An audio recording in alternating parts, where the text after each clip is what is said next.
Mastering recursive algorithm design and optimization. Recursion is both a powerful tool and a potential pitfall in algorithm design. By understanding how recursive functions work, developers can solve complex problems through elegant code structures. This guide dives deep into recursive algorithms, covering their fundamentals, practical applications, and optimization strategies for better performance. Whether you're solving classic puzzles like the Tower of Hanoi or optimizing data processing tasks, Recursion provides an intuitive approach that mirrors human problem-solving patterns. However, without careful implementation, recursive solutions can lead to inefficiencies such as excessive memory usage and stack overflows. The core principles of recursion: a recursive function calls itself to solve smaller subproblems until reaching a base case. This fundamental concept allows programmers to break down complicated operations into simpler components. Understanding these principles is essential before diving into advanced topics like memoization or tail call optimization. Every effective recursive solution requires two key elements: the base case and the recursive step. The base case prevents infinite recursion by defining when the function should stop calling itself. Meanwhile, the recursive step ensures the problem size reduces with each function call. Consider the factorial calculation example. In this scenario, the base case occurs at n equals 0 where the result is defined as 1. For any other value, the function calls itself with a reduced argument, n1. This pattern illustrates how recursion systematically solves increasingly smaller versions of the same problem. Note: choosing appropriate base cases significantly impacts algorithm efficiency. A poorly designed base condition might not terminate correctly, leading to infinite loops or incorrect results. Common patterns in recursive functions: several recurring patterns emerge across different types of recursive implementations. Recognizing these common structures helps identify optimal approaches for various problem domains. One prevalent pattern involves dividing a problem into equal parts using divide-and-conquer techniques. The binary search algorithm exemplifies this pattern perfectly. It repeatedly divides a sorted array in half, comparing the target element against the midpoint. If the match isn't found, the search continues recursively within either the left or right partition. Another frequent structure appears in backtracking algorithms used for constraint satisfaction problems. These implementations explore possible solutions incrementally while maintaining state information between recursive steps. When encountering invalid paths, they backtrack efficiently to try alternative options. Tree traversal methods also showcase distinct recursive patterns. Depth-first search, DFS, explores children nodes before siblings, often implemented via pre-order, post-order, or in-order traversals. Breadth-first search, BFS, although typically iterative, BFS can be adapted recursively with additional tracking mechanisms. These examples demonstrate how recognizing structural similarities among recursive functions enables more efficient development and debugging processes. Optimizing performance through memoization. Memoization transforms naive recursive algorithms into highly optimized versions by storing previously computed results. This technique dramatically improves performance for overlapping subproblems encountered during recursion. For instance, calculating Fibonacci numbers naively leads to exponential time complexity due to redundant calculations. Implementing memoization stores intermediate values, reducing the runtime from O(2 to the power of n to linear time complexity O(n). To implement memoization effectively, create a cache mechanism that persists across recursive calls. This could involve using dictionaries, arrays, or built-in memoization decorators depending on the programming language environment. Ensure your cache keys accurately represent input parameters so that lookup operations remain efficient. In some languages, automatic parameter hashing simplifies this process considerably. Be mindful of space-time trade-offs. While memoization reduces computation time, it increases memory requirements proportionally to the number of stored results. Tail call optimization strategies. Tail call optimization addresses the issue of excessive stack consumption in deeply nested recursions. Languages supporting this feature transform tail recursive calls into simple jumps rather than creating new stack frames. An ideal tail recursive function has its final operation being another function call, allowing compilers/interpreters to reuse existing stack space. This makes it particularly useful for implementing iterative processes using recursion instead of traditional loops.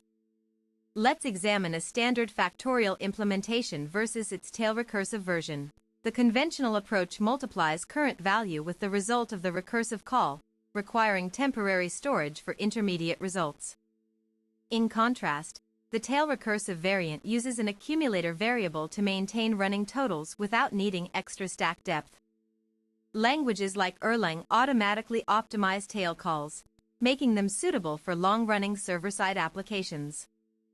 JavaScript introduced support for tail call optimization in ES6 standards, though browser compatibility varies. Debugging challenges in recursive code. Identifying issues in recursive functions presents unique challenges compared to standard imperative programs.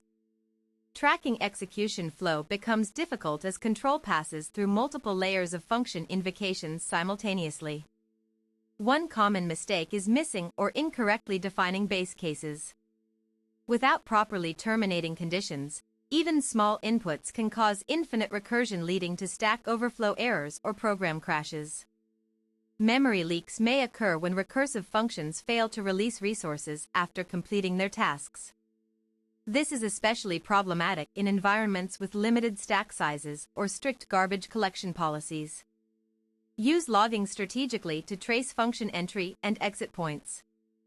Including contextual information like current input values and recursion depths helps pinpoint where unexpected behavior originates. Visual debugging tools provide interactive representations of recursion trees, showing how different branches develop over successive iterations. These visualizations make it easier to detect logical errors in branching logic. Evaluating time complexity in recursive algorithms. Determining the computational complexity of recursive functions requires analyzing recurrence relations. This mathematical framework expresses the relationship between input size and required operations. Using big O notation, we can express time complexities based on the number of recursive calls made. Divide and conquer algorithms often follow master theorem formulas to derive closed-form expressions. Take the merge-sort algorithm as an example. Its recurrence relation t, n, equals 2t, n/2, plus theta, n, representing splitting into 2 halves then merging them together. Applying the master method reveals a time complexity of O, n log n. Some recursive algorithms exhibit exponential growth rates, making them impractical for large datasets. Identifying these scenarios early helps avoid unnecessary computations later. Profiling tools help measure actual runtimes alongside theoretical estimates. Comparing empirical results with expected asymptotic behaviors validates our analysis and exposes hidden inefficiencies. Practical applications across domains. Recursive algorithms find application in diverse fields ranging from artificial intelligence to computer graphics. Their ability to handle hierarchical structures naturally makes them well-suited for many real-world problems. In computer science education, recursion forms a core component of introductory courses, helping students understand abstract concepts like stacks and tree structures through concrete examples. Within game development, pathfinding algorithms. Use recursive backtracking to explore possible moves in board games. Chess engines employ minimax algorithms with alpha-beta pruning for optimal decision-making. For financial modeling, Monte Carlo simulations rely on recursive probability distributions to predict market trends and assess risk factors associated with investment portfolios. In bioinformatics, sequence alignment algorithms utilize dynamic programming approaches rooted in recursive principles to compare DNA sequences across species. These varied applications highlight the versatility of recursive techniques beyond basic academic exercises toward industry-relevant solutions. Comparing iterative versus recursive approaches. While both iteration and recursion achieve similar goals, they differ fundamentally in implementation style and resource utilization. Understanding these differences helps choose the most appropriate strategy for given situations.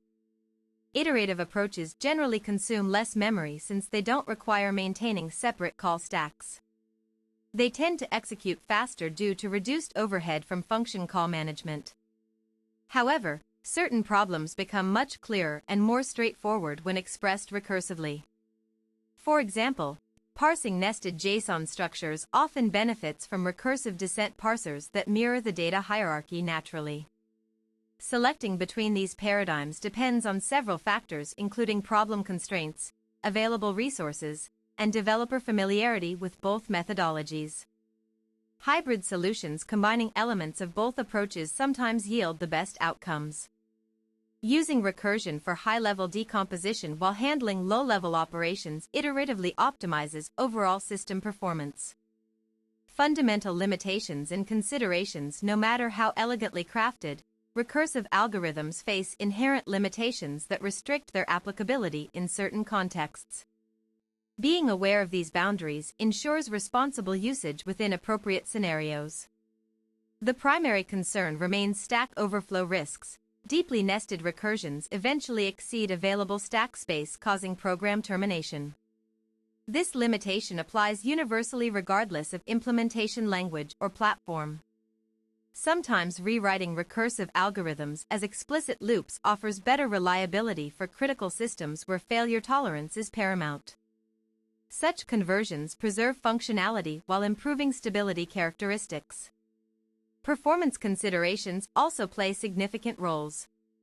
While memoization enhances efficiency for repeated sub-problem executions, it introduces additional memory overhead which might impact overall system behavior unpredictably. Designers must weigh these trade-offs carefully, considering both functional correctness and operational robustness requirements specific to individual projects. Conclusion: this exploration of recursive algorithm design highlights both their immense power and potential pitfalls. Mastering recursion demands careful attention to base cases, performance optimizations, and domain-specific adaptations. By applying the discussed techniques appropriately, developers can harness recursive capabilities responsibly while avoiding common implementation mistakes. Remember to always evaluate whether recursion truly represents the most efficient solution for your particular problem context. HTML